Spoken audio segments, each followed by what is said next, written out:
The reason I'm doing that is so that my body doesn't turn an extra 180 degrees and I can actually stay straight with my chest up. So the first thing you want to know is the difference between the position in the air. So for a front flip, you practice a forward roll. And for a side flip, you practice a barrel roll. Kind of like that. Next thing you want to do is find an object that's about like this high and roll over it on your back like you're doing a side flip but assisted. You don't have an object to do that on. I'm sure you guys get the gist. So once you have your imaginary object, you're going to barrel roll like that over the object. And that's going to help you get the feeling of what a side flip feels like. Okay, the next step is optional. It's not, you don't really have to do this, but you should try and do a front flip and turn your body in the middle of the air. Like I said, it's the first step, except you actually start it like a front flip. Let me show you what I mean.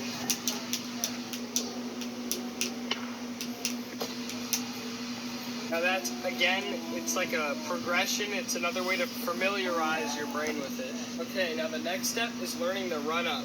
If you punch, it's only going to make it harder to rotate.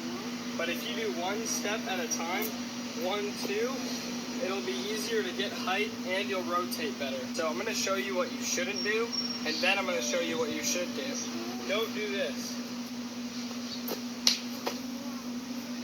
Do this. 1 foot at a time, like a pop technique. Okay, so the next step is body position in the air. You want to make sure that when you're tucking, your hands are either here or under your legs like this. That way you rotate sideways, and you also want to make sure that your arm starts here and then comes in. Whether it be up and then tuck, or up and then in, you still want to do it with your arm up. Also, the biggest and most important one is having your chest up in the middle.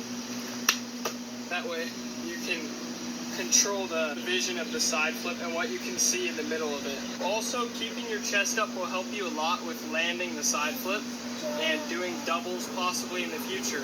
Once you put all those steps together, you have your final product. It's a side flip.